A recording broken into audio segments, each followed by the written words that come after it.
तो नमस्कार साथियों, स्वागत है मेरे यूट्यूब चैनल जिसका नाम है जॉब अलर्ट 360। यहाँ हम लाते हैं आपके कैरियर और सरकारी नौकरी से जुड़ी सारे संबंधित भरोसेमंद जानकारी। तो आज हम बात करेंगे भारतीय तटरक्षक बल यानी कि इंडियन कोस्ट गार्ड की नौकरी के बारे में। तो इसका काम, भर्ती प्रक्रिया किस प्रकार होती है।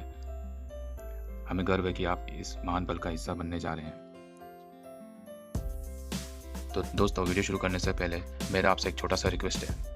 यदि आप मेरे चैनल पर नए हैं, please like, subscribe and press button को ज़रूर दबाएं ताकि सरकारी जॉब से रिलेटेड सारी जानकारी आपको समय समय पे हम पहुंचा सकें।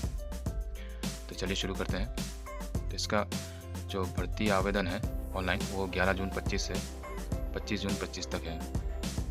तो अब हम बात करने जा रहे हैं इसका जो एजुकेशनल क्वालिफिकेशन पोस्ट के अनुसार। जैसे नाविक जनरल ड्यूटी है, उसमें क्लास 12 पास होना ज़रूरी है और साथ में with physics and math subject के साथ। और नाविक डोमेस्टिक ब्रांच में क्लास 10 पास का होना ज़रूरी है बस। और यांत्रिक जो पोस्ट है, इसके लिए आपका 10 पास होना ज़रूरी है विद 3 या 4 years diploma in mechanical, electronics, electrical, telecommunication, radio power engineering, वो भी AICTE से आपका पास होना ज़रूरी है। तो अब हम बात करते हैं इसके एज लिमिट के बारे में। तो इसका जो मिनिमम एज लिमिट है वो 18 ईयर्स से और मैक्सिमम 22 ईयर्स तक है। तो नाविक जनरल ड्यूटी जो है, तो इसमें जो एज लिमिट दिया गया है वो 1 अगस्त 2004 से लेके 1 अगस्त 2008 के बीच में जो भी जिनका बर्थ डेट है वो इस पोस्ट के लिए आवेदन कर सकते हैं। और यांत्रिक पोस्ट के लिए जो कि जिनका जन्म है 1 मार्च 2004 से 1 मार्च 2008 के बीच में जिनका जन्म हुआ है, वो आप यांत्रिक पोस्ट के लिए आप अप्लाई कर सकते हैं। और दूसरा, नाविक डोमेस्टिक ब्रांच के लिए जिनका जन्म जो है 1 अगस्त 2004 से लेके 1 अगस्त 2008 के बीच में हुआ, वो इसके लिए आवेदन कर सकते हैं। तो इसका जो अपर एज रिलैक्सेशन जो है वो 5 ईयर्स का तक दिया हुआ है SC/ST के लिए, और 3 ईयर्स जो दिया गया है OBC नॉन क्रिमिनल कैंडिडेट्स के लिए। तो इसका जो वैकेंसी हम देखते हैं, नाविक जनरल ड्यूटी जो कि 99 अनरिजर्व के लिए है, बाकी EWS के लिए 25 है और OBC के लिए 65, SC के लिए 46 और ST के लिए 25, यानी कि टोटल 260 वही नाविक जनरल ड्यूटी के लिए। और यांत्रिक मैकेनिकल के लिए अनरिजर्व में 11 हो गया, EWS के में 4 हो गया, OBC में 9 हो गया, SC में 6 और ST में कुछ नहीं है, और टोटल 30 है। और यांत्रिक इलेक्ट्रिकल के लिए अनरिजर्व में हो गया 4 हो गया, EWS में 1 हो गया, OBC में 2 हो गया, SC में 2 और ST में 2, और टोटल 11 है। यांत्रिक इलेक्ट्रॉनिक्स में 9 है अनरिजर्व, और EWS 1 है, OBC 3 है, SC 5 है, ST 1 है, टोटल 19। इसी प्रकार नाविक जनरल ड्यूटी में अनरिजर्व में 104 है, EWS में 26 है, OBC में 71 है, SC में 40 है, ST में 19 है, टोटल 260 वैकेंसी दिया गया है। और नाविक डोमेस्टिक ब्रांच में जनरल के लिए 20 सीट्स है, EWS में 5 है, OBC में 16 है, SC में 8 है, ST में 1 है, टोटल 50 सीटें दी गई है। तो जोन वाइज इसका रिक्रूटमेंट जो लिया जा रहा है, जैसे नॉर्थ में हो गया जम्मू कश्मीर, लद्दाख, दिल्ली, हरियाणा, पंजाब, UP, हिमाचल प्रदेश, उत्तराखंड, चंडीगढ़ से। वेस्ट में गुजरात, राजस्थान, महाराष्ट्र, गोवा, दादर एंड नागर हवेली, दामन एंड दीव में। और ईस्ट में वेस्ट बंगाल, असम, त्रिपुरा, मेघालय, मणिपुर, नागालैंड, अरुणाचल प्रदेश, मिजोरम, सिक्किम, उड़ीसा। साउथ में आंध्र प्रदेश, तेलंगाना, अंडमान एंड निकोबार, आइसलैंड, तमिलनाडु, पौंडीचेरी, केरला, कर्नाटक, लक्षद्वीप में। ये जोन वाइज बांटा गया है। और सेंट्रल में मध्य प्रदेश, झारखंड, छत्तीसगढ़, बिहार। तो आप जोन वाइज अपना वैकेंसी को रजिस्ट्रेशन कर सकते हैं। तो चलिए इसके आप बात करते हैं इसकी भर्ती प्रक्रिया के लिए। तो इसकी भर्ती प्रक्रिया जो होगी वो कुछ इस प्रकार है, जैसे कि computer based exam, online exam होगा। दूसरा होगा आपका फिजिकल एग्ज़ाम होगा। तीसरा फिर डॉक्यूमेंट वेरिफिकेशन होगा, और फिर लास्ट में फाइनल मेरिट लिस्ट बनती है। उसी अनुसार कट ऑफ वाइज आपको सीट्स दिया जाएगा। तो इसमें हम बात करते हैं और विस्तार से कि भर्ती प्रक्रिया में रजिस्ट्रेशन के टाइम में आपका जो है बायोमेट्रिक एग्ज़ाम के टाइम में लिया जाएगा, वो भी लेफ्ट थंब इम्प्रेशन का। और आपको सिग्नेचर जो है वो भी ऑनलाइन अपलोड करना है, यहाँ पे बताया जा रहा है। और आइडेंटिटी मार्क भी जो ऑनलाइन एप्लीकेशन के टाइम में आप भर दीजिएगा। इसका जो एग्ज़ाम होगा वो CBT है, और साथ में जो कि स्टेज 1 बताया जा रहा है। हाँ, और ज़रूरी दोस्तों, जब आप एग्ज़ाम देने जाएं तो पैन कार्ड, आधार कार्ड और वोटर ID अपने साथ ज़रूर रखें, और एडमिट कार्ड भी साथ में, और 2 पासपोर्ट साइज फ़ोटो रखिएगा।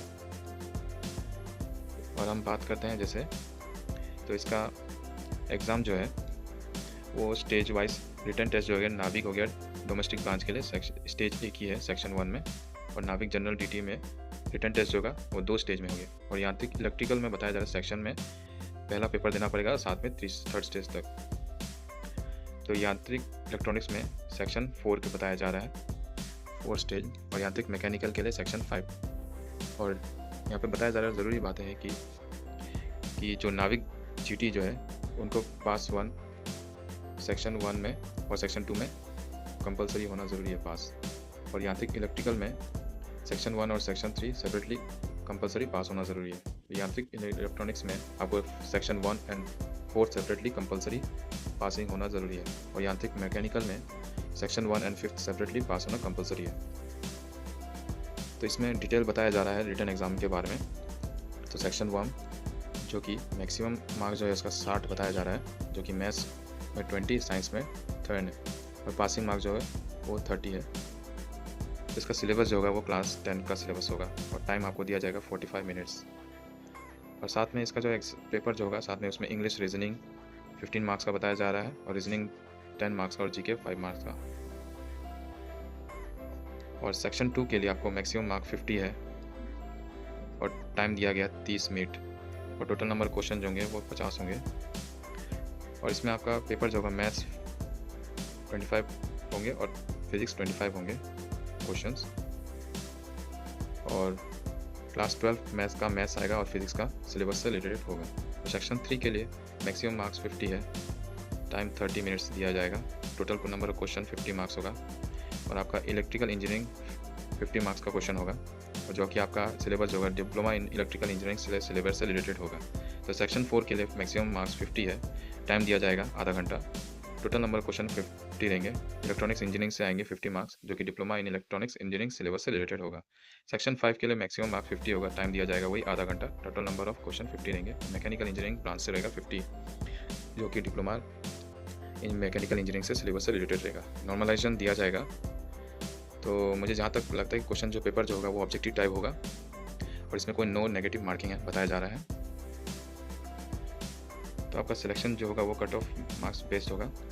लास्ट में आपका फिर जब ये आपका ऑनलाइन एग्ज़ाम जब खत्म हो जाएगा तो उसके बाद आपका फिजिकल टेस्ट लिया जाएगा, जिसमें आपका 1.6 किलोमीटर रन होगा, जो कि कंप्लीट करना होगा 7 मिनट्स में, जिसमें 20 स्क्वाट्स ऑफ उठक बैठक लगाना पड़ेगा, और 10 पुशअप।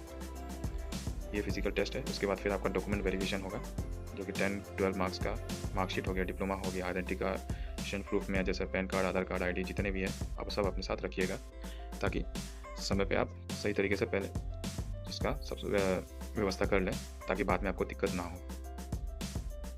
तो दोस्तों इसका जो एग्ज़ाम फ़ी है वो 300 रुपीज़ है, और SC/ST कैटेगरी के जो लोग आते हैं वो आर एग्जेम्प्टेड है फॉर पेमेंट ऑफ फीस है। और इसमें हम बात करते हैं इसके जो ऑनलाइन अप्लाई करने का। तो ऑनलाइन जब हम अप्लाई करेंगे रजिस्ट्रेशन में, तो आप अपना सिग्नेचर और फोटो जो है वो इसका इमेज है वो अपलोड कर दीजिएगा, साथ में date of proof of birth certificate और 10 का मार्कशीट भी ऑनलाइन अप्लाई कर दीजिएगा, और साथ में जो proof of Aadhaar, ID, voter ID ये सब भी अप्लाई कर दीजिएगा अगर मांगता है तो। और साथ ही दोस्तों इसका जो एग्ज़ाम जो होगा वो होगा CGPAT 126, जो कि स्टेज 1 जो होगा वो मिड एंड ऑफ सितंबर में 2025 का, जो कॉमन है सबके लिए, वो इसी एंड में हो जाएगा सितंबर का, मिड एंड में 2025 का। और सेकंड स्टेज जो होगा वो भी मिड एंड नवंबर का 25 में होगा, और दूसरा जो होगा वो भी एंड ऑफ फरवरी का 26 तक। तीसरा स्टेज जो होगा एंड ऑफ फरवरी 26 में, दूसरा एंड ऑफ जुलाई 26 तक होगा स्टेज 3 का।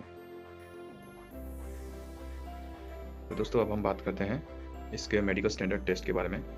जो जिसका लिया जाएगा हाइट जो होगा वो मिनिमम हाइट 157 सेंटीमीटर होगा, इसमें 5 सेंटीमीटर रिलैक्सेशन जो होगा वो होगा, जो कि ये स्टेट से बिलोंग करते हैं Assam, Nagaland, Mizoram, Meghalaya, Arunachal Pradesh, Manipur, Tripura, Garhwal, Sikkim and local tribes Andaman Nicobar island से। ये भी एप्लीकेबल है कोई खास के लिए भी।